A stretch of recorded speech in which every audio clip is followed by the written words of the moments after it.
ခုကျွန်တော်ပြောပြမယ့်အကြောင်းတော့ power speed 8မျိုးပေါ့နော် power speed 8မျိုးကဘာလဲဆိုတော့အင်္ဂလိပ်စာထဲမှာသုံးတဲ့စကားလုံးတွေအကုန်လုံးအဲ့ဒီ power speed 8မျိုးသုံးပြီးတော့ဖွဲ့စည်းထားတာပေါ့နော်အဲ့ဒီ power speed 8မျိုးကဘာလဲဆိုတော့ noun ရယ် verb ရယ် adjective ရယ် adverb ရယ် pronoun ရယ် preposition ရယ် conjunction ရယ် interjection ရယ်တခုရှင်းပြမယ်ဆိုတော့ noun အကြောင်းလေးအရင်ရှင်းပြမယ် noun ဆိုတာကတော့ကျွန်တော်တို့အရာဝတ္ထုတွေနေရာတွေရဲ့ဘာတွေရဲ့နာမည်တွေကိုပြောတာပေါ့နော်ဥပမာဆိုလို့ရှိရင် book စာအုပ်ဆိုလို့ရှိရင် noun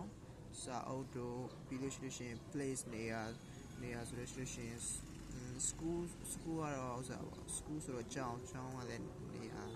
ပါတယ်ပြီးရှင် California တို့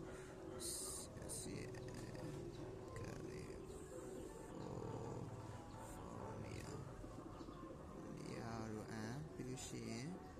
ဘာတွေပေါင်းလဲနေရာတွေပြီးရင်အသီးတို့ဟာတို့အဖဲတို့ဟာဆိုလို့ရှိရင်အဲ့ဒါလည်းနောင်တွေပဲ